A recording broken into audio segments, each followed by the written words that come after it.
Os revolucionários.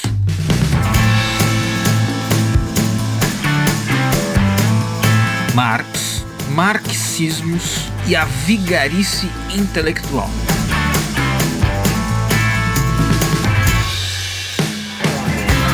Olá, eu sou André Rassi Barreto, seja bem-vindo a mais um Oliver Talk, o seu podcast que descomplica a cultura.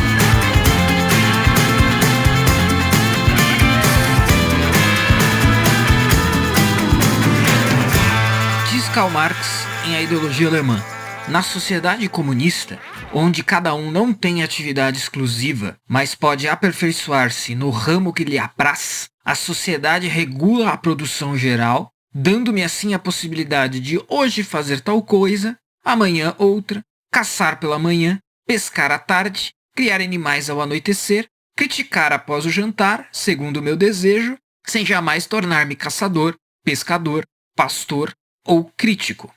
Lembrando, qual é a nossa base bibliográfica para o episódio de hoje? É o livro Os Intelectuais, do Paul Johnson, a mesma base do episódio anterior a respeito de Rousseau.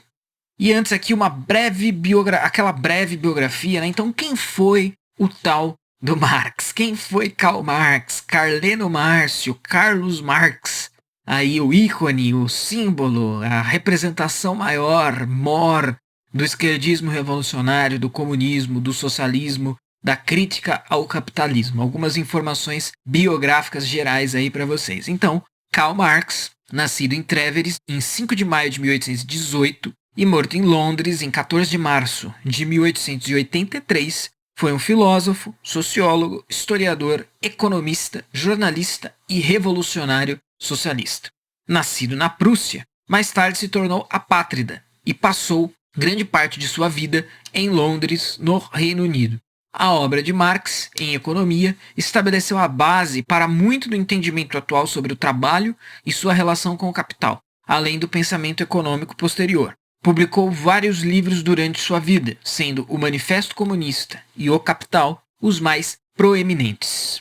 Marx nasceu em uma família de classe média em Trèveris, na Renânia Prussiana, e estudou nas universidades de Bonn e Berlim, onde se interessou pelas ideias filosóficas dos jovens hegelianos. Depois dos estudos, escreveu para o Rheinische Zeitung, a Gazeta Renana, acho que é isso, essa é a tradução, um jornal radical publicado em Colônia, e começou a trabalhar na teoria da concepção materialista da história. Então, embora o Marx tenha aí se interessado pelas ideias filosóficas dos jovens hegelianos, vale lembrar que a tese de doutorado do Marx foi sobre Epicuro, né? Epicuro é um filósofo antigo que era materialista. Existem algumas coisas que, eu não sou nenhum especialista em Epicuro. O professor Olavo abre lá o seu Jardim das Aflições criticando uma palestra e a filosofia de Epicuro. Eu não sou um grande entendedor do assunto, mas a gente enxerga aí, Marx foi ali buscar no materialismo grego antigo inspiração também para suas próprias ideias materialistas. Em 1843, Marx mudou-se para Paris, onde começou a escrever para outros jornais radicais e conheceu Friedrich Engels, que se tornaria seu amigo de longa data e colaborador. Em 1849, foi exilado e se mudou para Londres juntamente com sua esposa e filhos, onde continuou a escrever e formular suas teorias sobre atividade econômica e social. Também fez campanha para o socialismo e tornou-se uma figura significativa na Associação Internacional dos Trabalhadores. Bom, antes da gente partir aqui para os detalhes os detalhes aí sórdidos a respeito da vida e obra, da vida e das ideias de Karl Marx transmitidas para nós pelo Paul Johnson. Então, antes de partirmos para isso, não se esqueça de assinar agora o podcast Oliver Talk no Spotify, no iTunes, no SoundCloud e no Deezer, ou no seu aplicativo de podcast favorito da Google Play ou da Apple Store. Caso esteja ouvindo pelo YouTube, não se esqueça de se inscrever no canal e ativar o sininho para as notificações. Ainda não é membro do Oliver Club? Seja um membro em olivertalk.com/oliverclub e tenha acesso ao Teatro das Ideias, nossa escola de formação clássica baseada nos princípios, métodos e livros sugeridos pelo pedagogo americano Mortimer Adler. Aprenda conosco por apenas R$ 29 ao mês ou R$ 290 ao ano. Além do Teatro das Ideias, tem acesso a muitos conteúdos exclusivos, a revista Cronos, o guia bibliográfico e cultural do Oliver Talk, podcasts exclusivos, e-books e muito mais. Agradeço ainda aos nossos parceiros Mr. Romanini, cujo trabalho você pode prestigiar visitando e comprando na sua loja, a Wake Up Imperium, cujo link se encontra na descrição, onde quer que você esteja, e Chico Castellano, que como sempre aqui destacamos, operando maravilhas e milagres na edição de áudio. Então agradecemos aí profundamente os nossos parceiros e falemos então um pouco sobre o Marx, né, gente? O Marx é essa famigerada figura aí, né? O Marx, ao contrário do Rousseau, as pessoas, conforme foi dito no episódio anterior, as pessoas estão muito mais atentas ao Marx, seja de maneira adequada e correta ou não, mas as pessoas estão muito mais atentas ao Marx do que a um Rousseau, né? O foco de atenção está muito mais nele do que, por exemplo, num Rousseau. Então isso pode seguir tanto um caminho bom no sentido de leitura. Olha, que cara que eu preciso ler, né? O sujeito que está no meio do caminho, ele não é nem totalmente leigo e nem é um expert. Talvez ele comece pelo Marx, não vai começar pelo Rousseau, porque ele não tem um entendimento amplo, mas ele também não vai ler nada, como seria o caso do leigo. Então quem parte para uma leitura da obra do Marx, né, como aliás o próprio professor Olavo recomenda, né, se você quer entender o movimento revolucionário, você tem que ler Trotsky, Lenin, Marx, teorias marxistas, neomarxismo e por aí afora. Então, mas a pessoa que está ali no meio, no limbo, né, ela pode partir do Marx, né? E antes disso, né, tem aquela coisa que eu falei já anteriormente, que é a mitada, né? A mitada, ela tem o seu papel a cumprir, ela tem o meme, a mitada, a lacrada invertida no Twitter, tudo isso tem o seu devido papel. Não estou dizendo que é uma coisa inútil, desnecessária, não é, é útil, é necessário, tem um papel a cumprir, mas se a gente quer ter uma compreensão, quer ter um enfrentamento verdadeiro, né, quer levar a guerra cultural, aí, a guerra política, para além do mero jargão e do mero slogan, não existe guerra cultural sem cultura. Né? E cultura você adquire, entre algumas outras maneiras, fazendo a leitura de obras clássicas sobre uma série de coisas. Então, é claro que o nosso objetivo aqui com o podcast é bastante humilde, é abrir essa porta apenas. Tá, gente? Não tem como.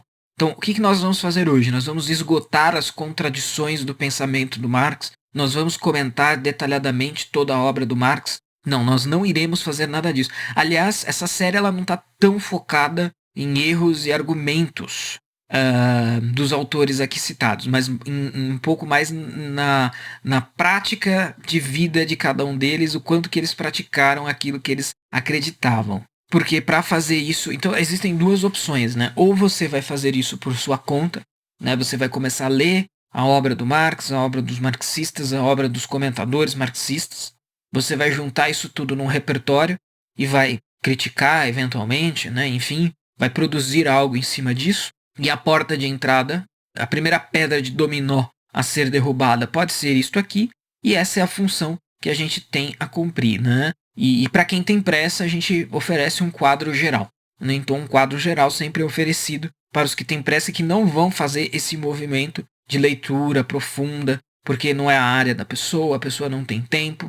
Acho que ninguém tem culpa por viver a realidade que vive, né? Pelo menos uma parte dela. Então, ou se você simplesmente não quer isso, mas você quer ter algumas informações gerais, nós estamos aqui, sempre lembrando que o podcast não substitui a leitura, quer do Marx, quer do Paul Johnson. Né? Aqui a gente, como eu disse, quer apenas abrir a porta, né? Oferecer um início. Né? Pois bem, o ensaio do historiador Paul Johnson, que eu contei alguns detalhes no podcast anterior também, o ensaio sobre Marx do Paul Johnson, provavelmente é o principal ensaio dele sobre a relação do intelectual com a personalidade abusiva. Então, lembrem-se, nunca quem estiver caindo de paraquedas, especificamente no episódio de hoje, eu acho que a tendência é que isso aconteça muito, porque esse episódio é um episódio sobre o Marx, que é o mais famoso, o mais conhecido, o principal. Se isso está acontecendo aqui agora, essa linha que eu acabei de colocar é o fio condutor, é o storytelling aqui desta série titulada Os Revolucionários. Então, no ensaio sobre Karl Marx, é aquele que provavelmente é o principal, onde o Paul Johnson mostra a relação do intelectual com a personalidade abusiva. Então, mais do que falar do Marx e mais do que falar de eventuais erros teóricos das ideias do Marx, o objetivo aqui, a linha que costura de maneira subjacente todos os podcasts é essa. A vida pessoal de Marx foi completamente contraditória com suas postulações intelectuais. Seu ódio ao capitalismo e aos judeus, e o Paul Johnson tem um livro sobre os judeus, né? Seu ódio ao capitalismo e aos judeus tem início no seu período estudantil. Isso para a gente não falar da fase satanista do Marx, né? É sempre bom mencionar. Então existe aquela obra de um pastor romeno que foi vítima do comunismo, né, na Romênia, o Richard Furbrand, né? Que tem um livro intitulado Era Karl Marx um Satanista, né? E se tiver caído de paraquedas aqui algum esquerdista, meu caro, presta atenção. Existem duas interpretações para o Marx satanista.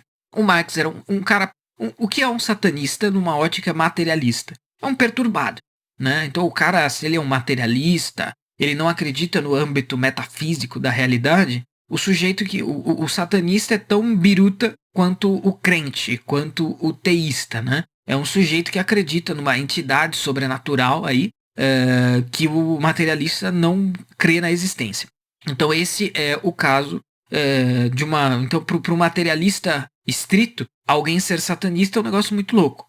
E existem aquelas pessoas que vão acreditar no âmbito metafísico, né, como existente, né, Deus e o conflito aí entre o bem e o mal, num âmbito mais cosmológico e metafísico. E aí pior ainda para o sujeito que é satanista dentro desse contexto, porque é o sujeito se alinhando ali ao mal, à desordem, a tudo que é ruim, né? Então mesmo antes do período estudantil do Marx, onde ele apresenta aí o ódio pelo capitalismo, pelos judeus, antes disso ele teve engajamento aí com satanismo, né? E a gente até mesmo fora do âmbito, digamos, crente desse fato, a gente pode interpretar também o Marx como pela chave gnóstica, né? O Marx pode muito bem ser interpretado pela chave gnóstica. O que é a chave gnóstica? É uma característica, uma doença espiritual que afligiu os pensadores modernos, como muito bem disse o Eric Fögel, né? Então, para quem mais uma vez está caindo de paraquedas aqui, busque os podcasts sobre Fögel que eu fiz aqui no Oliver Talk, aí você vai entender, não tem como eu explicar isso agora. E o envolvimento do Marx aí na sua juventude com um certo esoterismo pode ser bastante bem compreendido por essa chave, pela chave do gnosticismo. Mas isso é uma outra história. O que acontece? Em Marx, a predisposição para o ódio estava intimamente relacionada com o desejo de poder. Mais que um iconoclasta, Marx queria revirar a sociedade e não mediu esforços durante toda a sua vida para a consecução deste ideal. A primeira coisa chocante em Marx é a sua desonestidade intelectual. Marx queria criar uma filosofia que fosse científica, e isso é um ponto muito importante. Há algumas semanas atrás eu tive uma discussão no meu antigo blog com um sujeito comentando uma postagem onde eu digo que o Marx é um positivista, né? Então a tríade sociológica, Marx, Weber, Durkheim, embora todos eles tenham postado críticas ao positivismo, todos eles foram, de certa maneira, eles próprios positivistas. E a ideia de que as ciências humanas, a sociologia, a história, no caso do Marx, pudessem ser científica tal como as ciências naturais, revela aí o fundo, a natureza positivista desses pensadores. Isso é um fato consumado, conhecido por todos que estudam o assunto, mas é sempre bom enfatizar, reforçar, porque sempre vai ter gente negando o óbvio, né? Então Marx queria criar uma filosofia que fosse científica, expressão que começou a ser usada no século XIX para os fenômenos da natureza, e que Marx incorporou fraudulentamente. Então diz o Paul Johnson, ele e seu trabalho não eram científicos. Ele sentiu que tinha descoberto uma explicação científica para o comportamento humano na história, semelhante ao de Darwin na teoria da evolução. A noção de que o marxismo é uma ciência, de uma forma que nenhuma outra filosofia jamais poderia ser, foi implantada como uma doutrina pública nos estados que seus seguidores fundaram, de tal forma que ela colore os ensinamentos de todos os assuntos em suas escolas e universidades. Então isso é tão verdadeiro, né? Existe um exemplo clássico desse problema, né? Essa ideia de que o marxismo era mais do que uma teoria política, uma teoria econômica, ou uma teoria social, ou ainda as mesmas três coisas, mas ia além disso, né? Essa crença foi uma crença muito influente, tem a ver com essa ideia do marxismo científico no sentido de uma teoria totalizante sobre a realidade, uma ciência do real como um todo, uma cosmovisão, uma ideologia para alguns. Esse aspecto também tem a ver com o possível aspecto, a possível natureza gnóstica do pensamento do Marx, mas isso é uma outra questão. E um exemplo clássico disso é na União Soviética, né? Então quem lembra aí das aulas de biologia do colégio, deve lembrar que Gregory Mendel, né, que foi o descobridor aí do gene, do que hoje se entende como genética. Mendel descobriu a genética e isso foi assim uma mudança radical, por exemplo, na maneira com que se conduzia a agricultura, mas na cabeça dessas pessoas que acreditavam no marxismo científico, e nesse marxismo científico que era uma explicação para tudo e para todas as coisas, essas pessoas não viam com bons olhos a genética de Mendel. Eles acreditavam lá na União Soviética na genética de um tal de Lysenko, né? Quem tiver curiosidade sobre esse aspecto especificamente, pode procurar aí referências sobre essa história. Coloca aí Lysenko versus Mendel e vocês vão se aprofundar nisso. Só que a teoria do Lysenko estava errada, era uma grande furada, mas por algum tempo dirigiu-se à agricultura soviética com base nos pressupostos de Lysenko e não nos pressupostos de Mendel, e vocês podem chegar à conclusão aí bastante óbvia que deu muito errado, né, porque não estava de acordo aí com as coisas tal como elas são, com a realidade tal como ela é. Então, mas essa ideia do marxismo como uma doutrina científica ampla, né, capaz de explicar a realidade física, né, a gente encontra um pouco disso também no livro do Marx e do Engels, o Ant-Düren, né? Nesse livro, que é um livraço de 700 páginas, traduzido pela Boitempo, se eu não me engano foi o nosso amigo Rubens Enderle, né, que traduziu esse livro para Boitempo. Eu não sei se esse foi ele, mas ele traduziu muitos livros do Marx, né, para Boitempo. E lá o Engels, né, principalmente, é um livro que tem mais presença do Engels do que do Marx, mas o Engels fala que a dialética, a concepção que os marxistas têm do que é dialética, explica não apenas as relações históricas e econômicas, materiais das pessoas, mas explica a própria realidade como um todo. A realidade material em absoluto, os átomos estariam em dialética, né? Então tudo isso é resultado dessa concepção do marxismo como cosmovisão e do marxismo como uma teoria científica. E quando a gente olha para tudo isso que eu citei até agora com olhos de hoje, com olhos da época isso já era problemático, mas com olhos de hoje é mais problemático ainda, porque a gente consegue enxergar ainda mais como tudo isso está ampla e francamente equivocado. E aí, continuando então, né, mas por mais que seus seguidores chamassem suas doutrinas de científicas, elas não passavam de uma escabrosa coleção de dados destinados a ocultar a verdade. Começando com a situação da classe operária na Inglaterra. Ou seja, Marx era um desonesto. Marx não era um sujeito que praticava a honestidade intelectual. Não é à toa que o Feiglin vai chamar o Marx no livro Science, Politics and Gnosticism, vai chamar o Marx de charlatão, né? É um farsante intelectual. Com certeza, né? É certo, eu não tenho como bater o martelo em absoluto, porque eu não estava na cabeça do Feiglin, e eu não sei se a gente consegue atestar isso de outra maneira, mas certamente quando o Feiglin fala isso, ele está se reportando a isso também. Né? No caso do Marx, os seus erros não se tratam apenas de, olha, alguém que está tentando buscar a verdade, acessar a verdade e no meio do caminho errou e chegou a uma conclusão equivocada, mas alguém que intencionalmente era desonesto. Em um ensaio assinado por Engels, Marx se associa na descrição da vida dos operários nas fábricas em 1858 com dados de 1818, portanto, 40 anos depois, e ainda anteriores a uma lei de 1823, que criava inspeções governamentais e exigia condições sanitárias adequadas no ambiente de trabalho.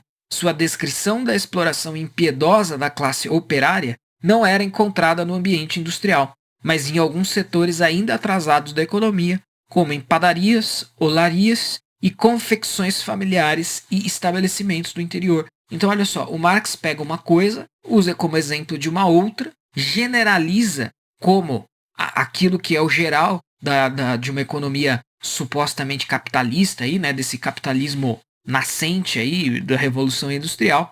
E isso não foi um erro casuístico, um erro de processo, mas foi um erro intencional. Então não foi erro, foi burla, foi má intenção, foi desonestidade intelectual. Então aí a gente já começa a ter uma primeira noção de quem é Karl Marx.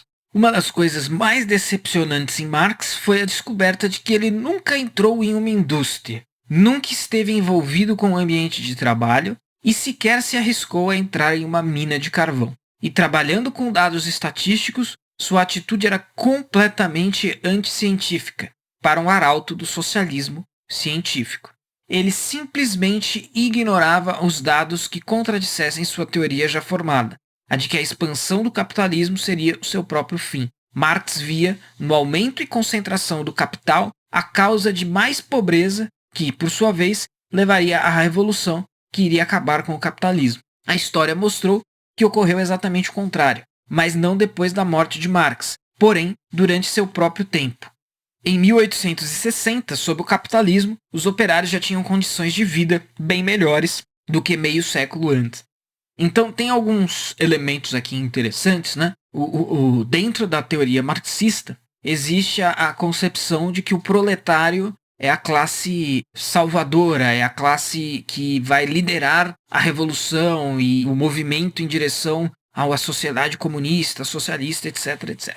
E que a classe operária era... O operário ele é muito exaltado no Marx, né?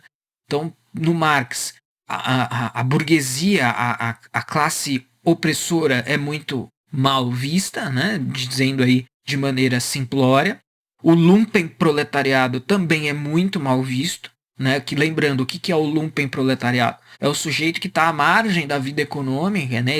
Ele não consegue vender a força de trabalho dele para o capital. Então é o ladrão, o mendigo, a prostituta, etc. Ele não está no esquema capitalista de coisas. Esses dois grupos eram muito mal vistos pelo Marx e pelo marxismo clássico, né? Pelo marxismo tradicional, ortodoxo.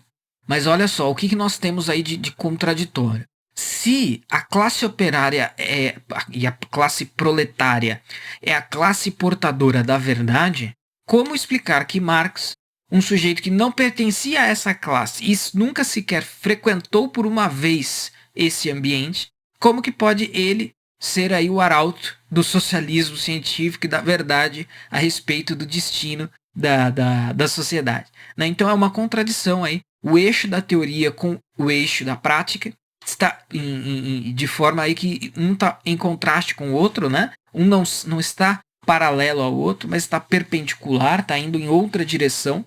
E nós temos aí o fenômeno então da paralaxe cognitiva que eu mencionei lá no episódio piloto. Essa série, gente, lembrando, ela é uma série também que você não precisa necessariamente ouvir todos os episódios na sequência, mas é muito bom que você o faça. Principalmente, vou relembrar isso, não relembrei isso no episódio anterior, mas vou relembrar nesse. O episódio piloto é um episódio essencial para vocês entenderem também as bases aqui do que nós estamos fazendo. E um outro aspecto do pensamento do Marx que é altamente problemático e que os marxistas dizem que não, Marx não era um determinista. Marx era um determinista, Marx era um historicista e o Marx acreditava que a história ruma, né? A história ela tem um ritmo inexorável que vai se realizando aí ao longo das épocas. E esse ritmo inexorável ele caminha inevitavelmente em direção ao comunismo. Só que para se chegar no comunismo, todas as etapas anteriores precisam ser cumpridas, inclusive o capitalismo. Então, o que acontece? As primeiras sociedades a serem comunistas serão aquelas que experimentaram o capitalismo em seu grau mais elevado. Aquelas que experimentaram... quando chega no ápice do capitalismo, é que a porta começa a se abrir para o socialismo e, por sua vez, para o comunismo. O Marx acreditava nisso, a teoria materialista e dialética da história que o Marx apresentava dependia muito desse fato, e isso é um fato altamente contraditório com a realidade, né? A gente vê que o primeiro experimento comunista foi na Rússia, que não era um país onde o capitalismo se encontrava no seu pináculo ali, no seu ápice, né? Pela teoria marxista, a Revolução Comunista deveria ter acontecido na Holanda, deveria ter acontecido na Inglaterra, e não num país ali atrasado comparativamente a esses, como, por exemplo, a Rússia. Prosseguindo, Engels havia tentado provar que as condições de vida no século XVIII eram melhores do que na Revolução Industrial no século XIX, quando de fato eram piores. E a Revolução Industrial, ao dar emprego a milhares de camponeses, expulsos da terra, foi uma tábua de salvação para eles. Autoritário, Marx desprezava as conquistas graduais dos trabalhadores e frequentemente insultava líderes operários que mostravam as melhorias obtidas por suas reivindicações e movimentos grevistas.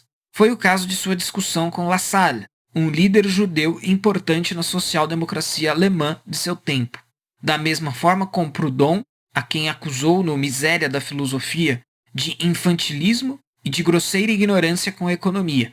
Um líder alemão que havia se trasladado para os Estados Unidos, chamado Hermann Krieg, e de lá havia proposto uma reforma agrária com a distribuição de 160 acres para cada agricultor, acendeu a chama de ira em Marx, que, desconhecendo totalmente a situação nos Estados Unidos, denunciou que eles poderiam ser recrutados na base da promessa de terra, mas uma vez que a sociedade comunista se estabelecesse, a terra seria explorada coletivamente. Então é evidente que o Marx ele tinha esse desprezo por essas melhorias graduais e reformistas que os trabalhadores eventualmente encontravam, porque isso era uma contradição franca e aberta da sua teoria. Né? Então, o proletário, a classe operária, a classe oprimida, ela tem que rumar em direção à revolta e não em direção ao conforto, que vai levá-las à exasperação, à renúncia da revolução. Né? Para o sujeito querer topar uma revolução, ele precisa estar revoltado. Né? E se ele está confortável, dificilmente ele se revoltará. Então, é evidente que qualquer tipo de melhoria representava aí uma contradição da teoria do Marx, né, de que o capitalismo levaria a cada vez mais desgraças e desgraças, porque ele acabava levando o sujeito ao conforto e inviabilizava ali sua vontade de praticar a revolução, de matar o patrão, etc, etc. O clássico exemplo ilustrativo que eu dou disso é que se você pegar o trabalhador, mesmo o trabalhador mais rasteiro da indústria, né? Então o sujeito ele vai ter um salário razoável, ele vai ter direitos trabalhistas, ele vai ter uma vida de classe média, né? Mesmo que média baixa, mas de classe média. Muito provavelmente esse sujeito ele goza de um nível de conforto que não o faz sentir vontade de matar o patrão dele enforcado com as próprias tripas, né, de lavar o chão da fábrica com o sangue da burguesia. Pessoas nessas condições normalmente não querem isso, e obviamente que na ótica da teoria da mitologia marxista, isso é um problema. Né? Então, sua visão messiânica do proletariado, como redentor da humanidade, sua presunção de ter descoberto as leis da história, o destino da humanidade, fizeram-no progredir cada vez mais em seus erros. Descartando tudo que não se adequava aos seus propósitos, ele chegou a misturar messianismo com política. Um dos seus críticos, o filósofo Karl Jasper, observou: o estilo dos textos de Marx não é de um investigador. Ele não cita exemplos ou fatos que possam ir contra a sua teoria, mas somente aqueles que claramente suportam ou confirmam aquilo que ele considera a verdade derradeira. A abordagem geral é a de justificação, não de investigação. Porém, é a justificação de alguma coisa proclamada como a verdade perfeita, com a convicção não de um cientista, mas de um crente. Marx é o caso do teórico cujas motivações não são o amor pela verdade, a busca pelo conhecimento per se. Ao contrário, seu trabalho é a consequência de sua personalidade. seu apreço pela violência, seu apetite pelo poder, sua inabilidade em lidar com o dinheiro. Então essa citação do Jaspers é trazida pelo próprio Paul Johnson. Seu estilo de vida boêmio e indiferente aos outros, vivendo de empréstimos nunca quitados. Então olha como Marx é parecido com o Rousseau, né? O Rousseau vivia à custa dos outros, à custa de favores das mulheres com quem ele dormia. O Marx vivia de empréstimo, torceu para a família morrer logo para receber a herança, vivia do dinheiro do Engels. Essas pessoas são baixas, né? Mais uma vez, não deveria nem dizer isso aqui porque eu já disse isso no primeiro episódio.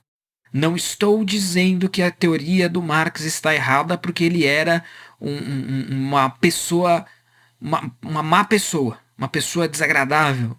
Não é isso. Mas a gente está vendo que o tipo de personalidade do intelectual moderno e revolucionário é mais ou menos a mesma, né? Então, seu estilo de vida boêmio, diferente aos outros, vivendo de empréstimos nunca quitados, levou a uma vida familiar repleta de dissabores, né? Então, o sujeito que tem a fórmula para salvar a humanidade, para criar a ordem política e social perfeita, nunca foi capaz de pôr ordem na própria vida. Inevitável aí não pensar na imagem do Jordan Peterson, né? Todos esses caras que propuseram fórmulas para salvar o mundo ou para melhorar muito o mundo nunca deram conta de arrumar a própria cama, né? Então isso por si só prova que eles estão errados? Não, mas coloca uma pulguinha atrás da orelha, principalmente porque todos eles são assim, todos eles são mais ou menos iguais nesse aspecto. Sua própria mãe chegou a recusar-se a pagar suas dívidas, reduzindo suas relações ao mínimo. É atribuída a ela, a mãe de Marx, a observação amarga de que Karl deveria se preocupar mais em acumular capital em vez de apenas escrever sobre ele. Johnson, por fim, desmascara a maior parte dos aforismos que tornaram Marx famoso. Os trabalhadores não têm um país. Os proletários não têm nada a perder senão seus grilhões. São frases de Marat. A religião é o ópio do povo. Frase de Heine. A cada um conforme as suas habilidades, a todos conforme suas necessidades. Frase de Louis Blanc. Trabalhadores de todos os países, univos. Frase de Karl Schapper. E por fim, a ditadura do proletariado, que é um conceito de Blanc. Mas Marx foi capaz de produzir seus próprios aforismos, como, por exemplo, a ideia dominante de uma época é a ideia de sua classe dominante. Essa frase é uma frase muito boa. A gente vai voltar nela, talvez não literalmente a ela, mas a gente vai voltar a ela no episódio seguinte aqui da série sobre Antônio Gramsci, porque embora o máximo que o Marx falava de guerra cultural era isso que ele acabou de dizer nessa frase. O Marx não acreditava na cultura como campo de batalha revolucionária. Isso vai ser um aprimoramento do pensamento marxista posterior ao Marx. Tá? Mas o Marx dizia isso, ele dizia que a ideia dominante de uma época é a ideia de sua classe dominante. Então o Marx está falando basicamente que as ideias que vingam, as ideias que vigoram, são as ideias da classe dominante e elas constituem aquilo que o próprio Marx chamava de ideologia. Então as ideias dominantes da sociedade são as ideias da classe que a dominam e são a ideologia dessa classe para que essa própria classe se perpetue no poder. Porém, a sentença de Johnson sobre Marx é impiedosa. Marx falhou porque foi anticientífico, não podendo admitir a melhoria constante como uma natureza intrínseca do capitalismo e tendo que se condicionar à visão messiânica de seu fim, ele terminou se revelando um intelectual fraudulento, como disse também o Veblen. Então, citando aqui o Paul Johnson. Se Marx, então, embora em aparência de um scholar, não foi motivado pelo amor à verdade, qual teria sido sua força energizante na vida? Para descobrir isso, temos que examinar mais detidamente seu caráter. É um fato, e em alguns casos um fato melancólico, que a produção massiva do intelecto não surge dos trabalhos abstratos do cérebro e da imaginação. Eles estão profundamente enraizados na personalidade. Marx é um exemplo espetacular deste princípio. Já considerei a apresentação de sua filosofia como uma amálgama de sua visão poética, sua habilidade jornalística e seu academicismo. Mas também pode ser mostrado que seu conteúdo real pode estar relacionado com 4 aspectos de seu caráter: seu gosto pela violência, seu apetite pelo poder, sua inabilidade em lidar com o dinheiro e, sobretudo, sua tendência em explorar os que estivessem à sua volta. Sua ficha como homem violento foi descrita pelos estudos do jovem Marx. Seu envolvimento em brigas, duelos, discussões violentas, agressões na universidade e até detenção pela polícia por porte ilegal de arma. Ele não se continha em criticar os que lhe estavam próximos, até que não os tivesse dominado totalmente. O irmão de Bruno Bauer chegou a escrever um poema sobre sua personalidade. O amigo moreno de Trier em fúria atroz, seu punho maldito fechado, enquanto ruge interminavelmente, como se 10.000 demônios lhe suspendessem no ar.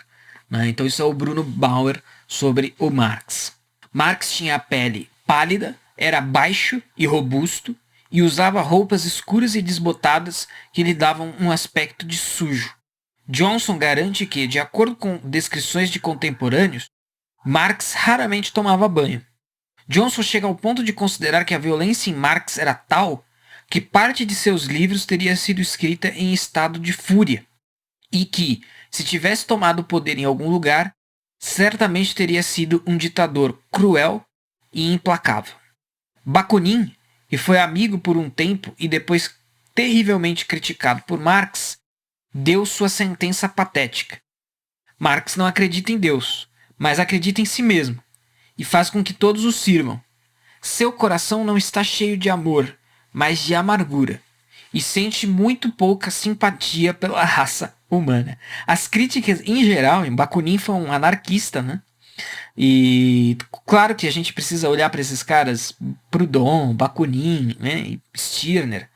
A gente precisa olhar, pelo menos assim, se você é um conservador consolidado, não dá para você abraçar esses sujeitos, mas se você olhar para eles com um certo cuidado, tem bastante coisa de proveito para se tirar deles. E as críticas, normalmente, que eles fizeram ao Marx são muito pertinentes. Curiosamente, as relações de Marx não eram a de quem tivesse compaixão para com seus semelhantes. Aí um caso clássico aqui, né? Uma das empregadas da família, uma camponesa chamada Ellen Demuth, foi criada de sua mulher escocesa para cuidar das crianças. Apenas 2 filhas sobreviveram. E amante de Marx. Em 1851, ela teve um filho de Marx, que, concebido às escondidas, foi criado por outra família. Nunca se soube até que ponto Jenny, sua mulher, soube disso. Mas o fato é que Marx permitiu que o filho visitasse a mãe uma vez por semana, entrando pela porta dos fundos.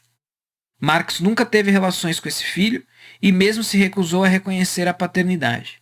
Seu nome era Fred e sua mãe, chamada Lentin pela família, trabalhou toda a sua vida na casa dos Marx, sem nunca ter recebido um vintém. Então olha só, gente, olha só que interessante, né?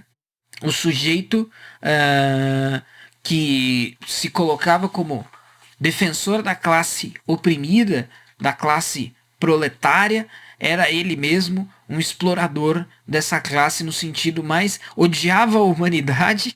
O Marx, ele, nesse sentido, ele é pior do que o Rousseau, né? Porque o Rousseau odiava o próximo e amava a humanidade. O Marx, segundo o Bakunin, odiava a humanidade e, pelo visto, odiava o próximo também. Mais uma vez, retorno a esse ponto. E aqui encaminho para o encerramento. Tudo isso prova que as ideias de Marx estão erradas? Não, não é isso que prova que as ideias do Marx estão erradas. Algumas das ideias erradas dele a gente comentou aqui no podcast, muito en passant. Isso aqui é um podcast, a gente precisaria de um curso de 6 meses de Marx para tratar detidamente dos seus erros e problemas das suas teorias. Algumas a gente citou, mas você poria, né, o destino da salvação da sociedade nas mãos de um sujeito que era uma contradição ambulante e cujas ideias são baseadas num ódio por todo mundo?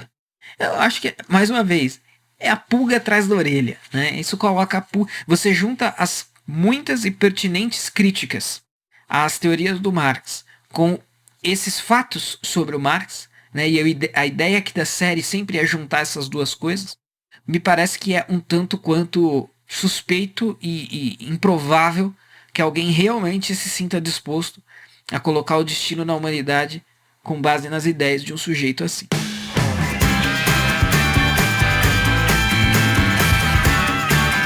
Então esse foi o segundo episódio da série Os Revolucionários sobre o famigerado Karl Marx. Voltamos na semana que vem para falar de Antônio Gramsci.